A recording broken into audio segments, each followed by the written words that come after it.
Seeing the dehumanization of black women, especially from other black people, is actually wild. What's good, you all, and welcome back again on the channel. How are you doing today? Let me know how you guys are doing today in the comment section. Thank you all so much for tuning in today, and if you're joining for the very first time, I see you and I appreciate you. We have a very serious conversation. So if you know that you're busy, I would like you to take your time and actually watch this video to the end, because aside from the main video, starting the conversation, the stitches are amazing as well, and they are a little long. So I want you to take your time, because I would really like to hear what you think about this video in the comment section by the time you're done watching it. So this whole conversation started when a Somalian woman basically just refused to give out her number, and this man picked a brick on the floor and hit it on this woman's face, and that face was swollen. I'll put a picture on the screen so you guys can see.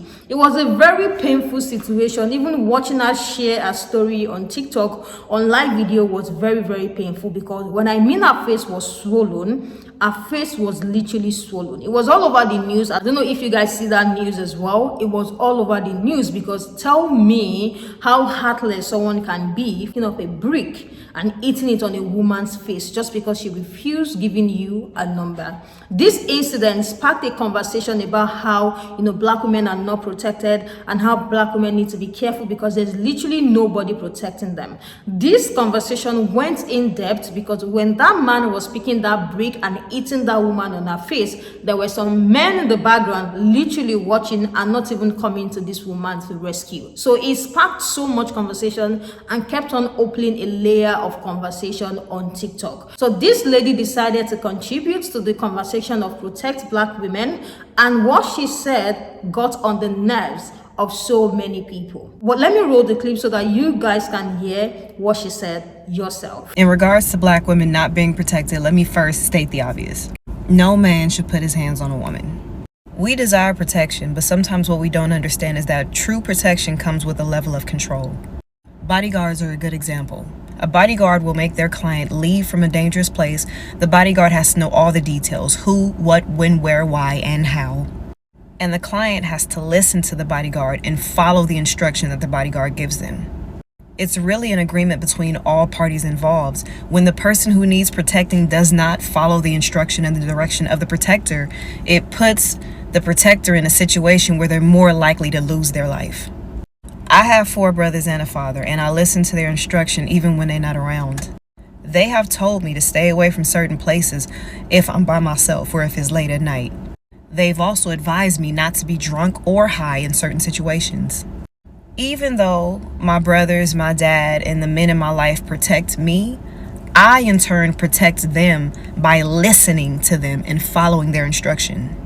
They don't have to come to my defense in some wild scenario, because if I listened to them, I wouldn't have been there in the first place. And this is another thing I feel like is pertinent to say, and I know folks ain't gonna like this one. I don't have sons right now, but when I do have sons, I'm gonna teach them that there's a difference between diamonds and dirt and rubies and rocks. Rubies and diamonds are often in jewelry stores. They're in glass cases, they're secured, there's an alarm system. There's a lot of layers of protection because those things are valuable. But you could pull over to the side of the road and find some dirt and rocks.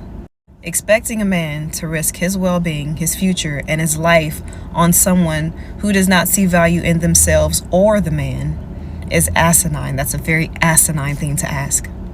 All I'm saying is protection comes with a little bit of sacrifice. It comes with a little bit of control. And me personally, I feel that what I have to sacrifice and the amount of control I have to give up is 100% worth it to receive the protection that I've been getting my whole life. That was the video that was posted, and that is the video sparking up this conversation. What sparked up this conversation was the fact she said that when she have a son, she is going to teach her son that there are rubies and dirt, there are diamonds and rocks, there are things that need to be protected, and there are some certain people that does not need protection because of the way they present themselves or because of the way they show up. She is basically going to teach her son how to identify the diamonds the rubies from the dirt and the rocks, like, if that makes sense. That is the exact thing that is sparking up this conversation. And a lot of people are coming in as to why this is dangerous, or this is a dangerous take on the conversation going on. And I want you guys to see what these people are saying about this conversation, because there is so much to learn from what these women and men in these stitches are sharing. So make sure you don't go anywhere. Still grab your popcorn and let's get right into the stitches. What we don't understand is that true protection comes with a level of control. Bodyguards are... Okay, patriarchy does not just sit within the male body. It can sit within any body, just like whiteness can, just like any oppressive system does, right? Any oppressive ideology that needs to find homes in different hosts so that it can grow and multiply in different ways. In the video that I'm stitching is a prime example of internalized misogyny, because this logic doesn't make any sense. This idea of needing a bodyguard, why do you need a bodyguard to begin with? Because the society you are in is a violent one that necessitates you having somebody there whose only purpose, because you are paying them, is to protect you. They are not controlling you. They are controlling the crowd around you. They are ensuring that you have space so that you can do this thing called movement, right? Because there is not a safety inherent in the society structure around to ensure that the person that you are hiring will be able, the person that hired you, will be able to move safely in society. That's a societal problem, right? So then trying to equate that to this idea of protecting women, and that women then need to understand that the protector, aka the man, is somebody that needs to control, that doesn't make any sense. Because no one's asking men to stand as bodyguards next to women. We are asking men to stop unaliving women and other folks who tell them no. That is a difference. That is a big difference. But y'all love to conflate and move this conversation in dangerous ways while you feel as if you will somehow be seen and picked and chosen, because the men in them comments, oh, I would save you. No, they wouldn't, because the floor will always move. The criteria that designates what a proper person who needs protection looks like will constantly shift. And you know who knows that the most? You know who truly knows that the most? Black men do in this racial capitalist society. Y'all know good and damn well the minute one of y'all are unalived by this state-sanctioned violence, the first thing they do is pull up any and everything you could have done to desecrate your name, right? And then so what happens? We got to sit here and talk about the structural issues of society and how it is embedded within the understandings of who gets to live and who does not. And then the criteria gets shifted and moved to justify who gets to live and who does not. So all y'all are doing is reproducing the oppressive system that doesn't even like you. But the minute you feel as if you are picked is the minute you will become its next victim. Please, y'all. This is why it's so important to actually understand what these things are, what whiteness is, what patriarchy is, and how it moves through the economic system of capitalism that then becomes the foundation of how we understand our relationship to one another. Come on now. But when I do have sons, I'm going to teach them that there's a difference between diamonds and dirt. I mainly want to address you talking about what you would teach your future sons. But first I want to point out that you shared with us that your father and your 4 brothers warned you, cautioned you to never be high in certain areas, and also to not be alone at night, which affirms that your father and brothers know that it is all men until you know it's not. So just want to point that out. But the fact that you are saying that you would teach your sons, hypothetical future sons, that there are women that are diamonds and rubies and there are women that are dirt.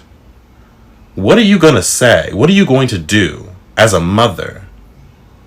Should your sons decide to take what you taught them about how to view women as dirt, and they decide to treat said women who are dirt like dirt? I'm sure nobody needs to tell you how men talk about women, how certain men talk about women, how they dehumanize women, how they compare women to dogs, to B-words, talk about them as, say that they are B-words in music. You don't think teaching your hypothetical future innocent baby black boys that there are women that are dirt could lead to some psychological projective issues? Difference between diamonds and dirt and rubies and rocks. Rubies and diamonds. That is probably the most classist, elitist, and harmful take I've ever heard. The fact that we are assessing other people's worth in this way, like slave masters, and the fact that if an attractive person uses a calm voice, we will actually listen to bullshit. It's sickening, it's maddening, it's just ridiculous. Treat people how you want to be treated. Point blank, period. Find grace. Find some sense of humanity and stop making excuses for barbaric behavior that should not be happening. Rubies and diamonds are often in jewelry stores. They're in glass cases. They're secure. That video was a part of the ongoing discussion about the woman that was hit in the head with a brick. In the video, the creator says that women must be okay with giving up control in order to receive protection. She uses the analogy of diamonds and rubies that are locked away in a glass shelf and protected versus the rocks and dirt that you see on the ground. Here's the problem with that analogy. If we're to take that analogy at face value, rubies and diamonds are inanimate objects that are violently plucked out of the ground and then put behind glass shelves for commercial commodification. So in the analogy, women must become inanimate objects in order to receive protection. These inanimate objects exist for the sole purpose of other people's consumption. This is essentially the objectification of women. Thus, the so-called giving up of control in exchange for protection is not really consensual and it's not really protection. It's simply objectification, which leads back to the core issue at hand, the dehumanization of women, in this case specifically Black women. It doesn't matter that the diamonds and rubies are behind a glass shelf and perceived as more valuable than dirt and rocks. In both cases, they're inanimate objects. What is perceived in this case as protection is really power and control over women as dehumanized beings, which leads back to the overall issue of violence against women. So instead of telling women that we must participate in our own objectification for the sake of illy perceived protection, we should instead focus on uplifting the humanity and human rights of women. In regards to Black women not being protected, let me first state the obvious. No man. Y'all do know when y'all come on here and devalue the life of other human beings, their right to safety, their right to basic human decency, their right to basic respect and autonomy, you can just flat out say this human being is not worthy because of what they wear, what they eat, how they dress, how many tattoos they have, how many men they've been with, how loud they are, how they dance, what type of music they listen to, and they deserved it. They deserved it. She deserved to be hit with the brick. You can just say that. You don't have to wait till it's golden hour and try to make some eloquent comparison to diamonds, rubies, rocks, giant snake, birthday cake, large fries, chocolate shake. You can just say that there are certain Black people that should not be walking this earth. And the next time a white person gets on any platform and says the same thing, I want you to be quiet because you're in agreement with them. I'm gonna like this one. I don't have sons right now, but when I do have sons, I'm gonna teach them. This woman has reached a level of super pick me. I cannot stomach her video. If y'all want to, go ahead, gag. I watched the stitches, so I won't talk about the same thing they talked about in the stitches. I just want to talk about the fact that her brother and them and her daddy and them tell her not to go certain places alone. Why? Do they think a witness means something or something? Do they think that a stranger is less likely to attack you because you're not alone? Oh, so it's not far-fetched for women to think that if there's a group of human beings outside, that maybe they won't be attacked because there are witnesses. But nope, not in this case, because the group that was outside was men. And so that man hit the woman knowing that he could get away with it. Then y'all worried about Sexy Red when it's women like this teaching their sons to dehumanize women.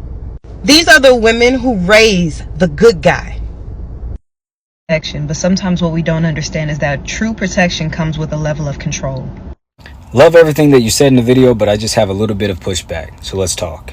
First and foremost, the word that you're looking for is not control, because no one is in control over you. You are your own person. You have your own mind, thoughts, abilities, and you have your own autonomy as a woman.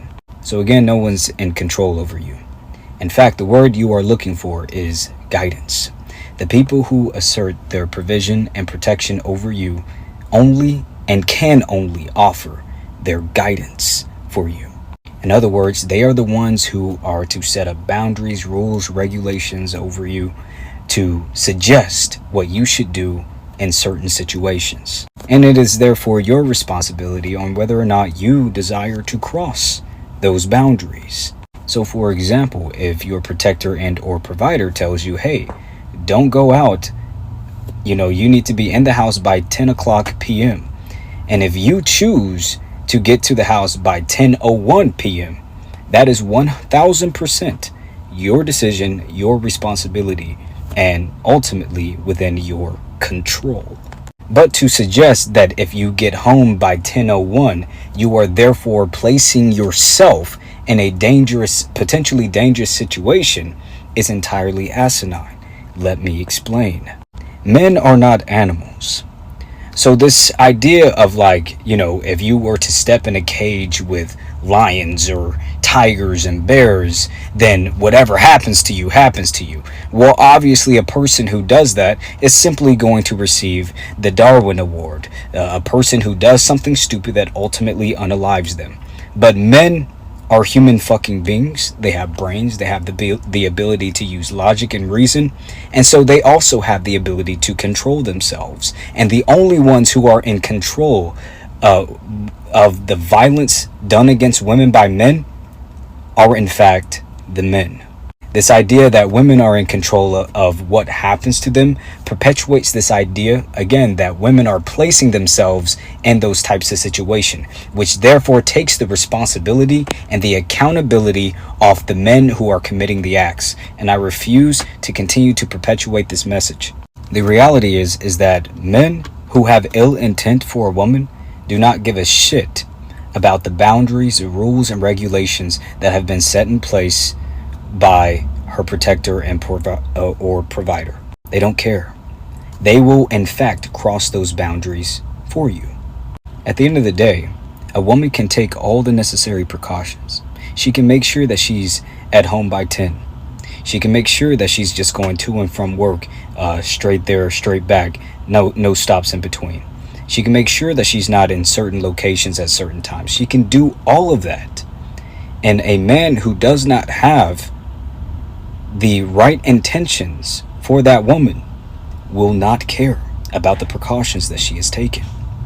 I have known and currently know women who have experienced these types of situations simply in the fucking workplace, one of the places that's supposed to be the safest, and they're dealing with men who aggress them. So who do you really think is in control here? And this is why I say that women should learn to protect themselves, because at the end of the day, it is men's responsibility to stop violence against women by men. And if they're going to keep doing it, then women have to take matters into their own hands. And unfortunately, that's just going to have to hurt a few of these other guys' feelings. If you are a man and if you are willing to fill in and stand in the gap for women, by all means, be that man and be the change you want to see in other men in the world. But unfortunately, there just is not enough of you. And so that means that women have to band together to begin to protect themselves and ensure that they are able to go home to their loved ones at night. Or they're not going home to their loved ones completely traumatized because a man who does not give a shit about her decided to harm her. And it's really that simple. We have to stop blaming. What do you all think about what these people in that stitches said? I totally love how every single stitches pointed out different opinion, but still hitting the nail on the head and all speaking fact. The last man that stitched to that video, he said on a tag on that video, he said, men do not cannot and will never have control over women. They need to control themselves. She talking about the fact that, oh, she is going to teach her son that there are some women who are, diamonds, and there are some who are dead. Even the people in the roughest gutters need an heart of kindness. I think this is basically where people are coming from. You don't need to specify the certain type of people that you should move towards you and the certain part of people that you should do death to, because according to you, they appear as dead. The very first man that spoke in the stitches said that if you teach your sons to be able to identify death, do you mean that they can treat the death like death? Like, at the end of the day, we just need to treat each other with some kindness. There is no certain kindness that should go to the people who present themselves in a certain way. So what she's saying basically means that in order for you to be able to get all of this protection, you have to be able to present yourself like a diamond, like a gold, like something that needs to be protected. And this is the reason why I said the dirtiest person in the gutter needs protection as well. There shouldn't be a class to the people who need protection. There shouldn't be like a grade to the people who need protection. Women need protection. Everyone needs protection. We all need to come to a conclusion that we need to learn to treat people with an heart of kindness, regardless of who they are, regardless of their class, regardless of where they are coming from, regardless of what they are putting on, regardless of how they present themselves. You owe it to yourself, not to them, to be a kind person, because it's even going to make your soul at peace, knowing fully well that you treat people you come across with some heart of kindness. I would really like to hear what you guys think about what she said, what those stitches said, in the comment section. I actually screenshotted some comments. I have decided to start sharing comments with you guys because you guys, all of these videos that I share, I go into the comment section and I read. There is more as well in the comments, because we always think it's just the stitches. There are people who can put a camera to their face, but they have a solid point that you will find in the comment section. This person said, boy moms are the first ones to indoctrinate men with misogyny and encourage violence against other women. Another person said, this is why male-centered women who have been indoctrinated by the cis heteropatriarchy are just as dangerous as misogynistic men. Another person said, why is it always the woman's fault and responsibility for what men are going through in the first place? This person said, what happens when men deem our precious daughters as unworthy? Label them as dead. Let's not even forget the fact that this is a woman labeling or saying that there are some people, some women particular, who present themselves like a dead, like they are dead basically. And this person said it can happen simply based on their own brown skin. Another person said, can we talk about the fact that she thinks women are objects and not human objects? I am so glad that you're here. Thank you for getting it. Many women never think this far. These are the type of women which will blame the women their sons abuse. This is actually a very good conversation to have. This person said this is the type of women that will blame the woman their sons abuse. You know, those women that will always be at the back of their son. After hearing that their son has just eat their woman, they'll be like, what did you do to piss him off?